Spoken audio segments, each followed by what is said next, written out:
Hello students, आज का हमारा टॉपिक है best first search and this technique falls under the informed searching category. अभी तक हम लोगों ने अनइन्फॉर्म्ड के बारे में पढ़ा और उसके अंदर हम लोगों ने ब्रेडथ फर्स्ट सर्च जिसको हम बीएफएस कहते हैं शॉर्ट फॉर्म के अंदर, या डेप्थ फर्स्ट सर्च जिसको हम डीएफएस कहते हैं शॉर्ट फॉर्म के अंदर, वो हम लोगों ने पढ़ा। पहले उसको थोड़ा सा रिवाइज करते हैं और उसके बाद इस कंसेप्ट के ऊपर आते हैं।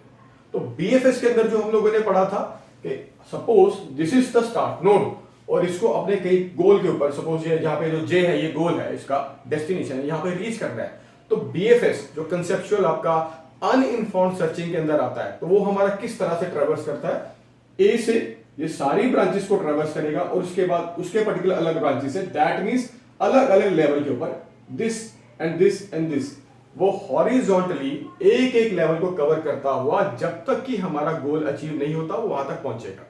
एंड डीएफएस के अंदर हम उसको वर्टिकली, उसको डेप्थ वाइज उसके अंदर चलते हैं जब तक कि गोल हमारा अचीव नहीं होता, और इन केस गोल नहीं होता तो बैक ट्रैक करके अलग से डेप्थ के अंदर। तो ये तो हमारा कंसेप्चुअल बीएफएस एंड डीएफएस जो कन्वेंशनल हमारा था अनइन्फॉर्म्ड सर्चिंग के अंदर, ये उसका मैंने रिफ्रेश आपको कराया है।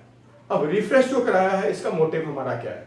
इसका मोटिव है टू अंडरस्टैंड कि बीएफएस एंड डीएफएस के अपने अपने कुछ प्रॉपर्टीज, अपने अपने कुछ फीचर्स, अपनी अपनी कुछ इंपॉर्टेंस है। अब इन दोनों को अगर हम मिक्स कर दें तो एक बहुत ही अच्छा और मेथड हमारा बनता है which is known as this particular topic जो आज हम पढ़ रहे हैं, that is best first search. मैंने यहां पे लिखा भी है कि it is a combination of BFS and DFS. अब कॉम्बिनेशन कैसा?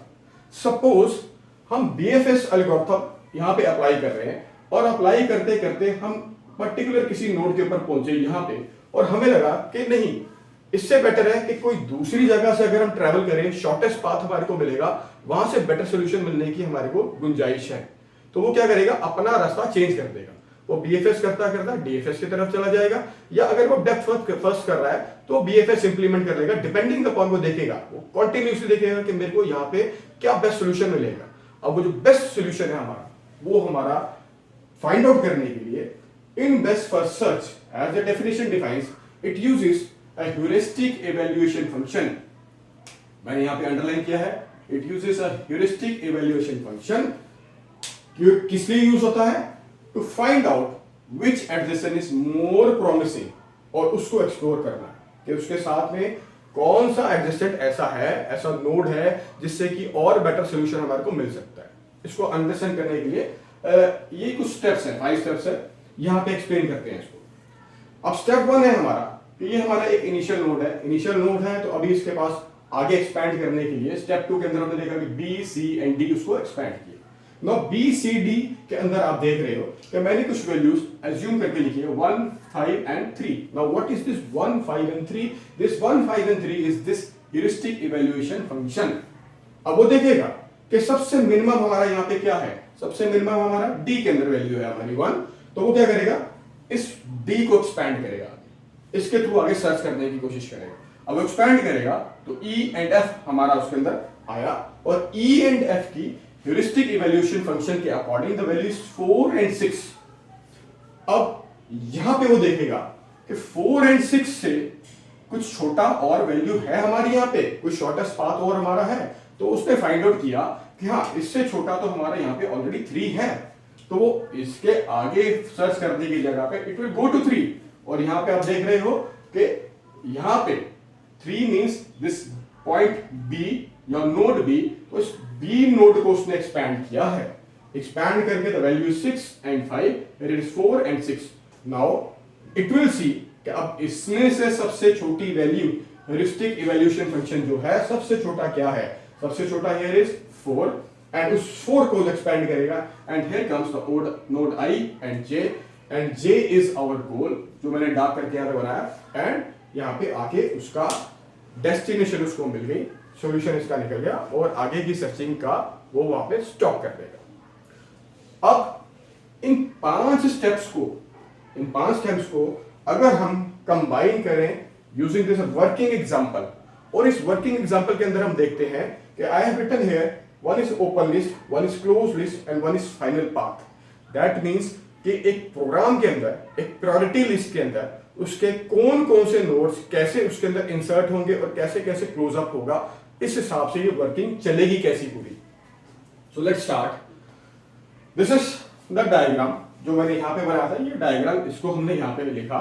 नाउ टू स्टार्ट विद, अगर हमारा नोड इनिशियल ए है and we have to reach here G, sorry J हमारा जो लास्ट पॉइंट है जो डार्क करके मैंने बनाया।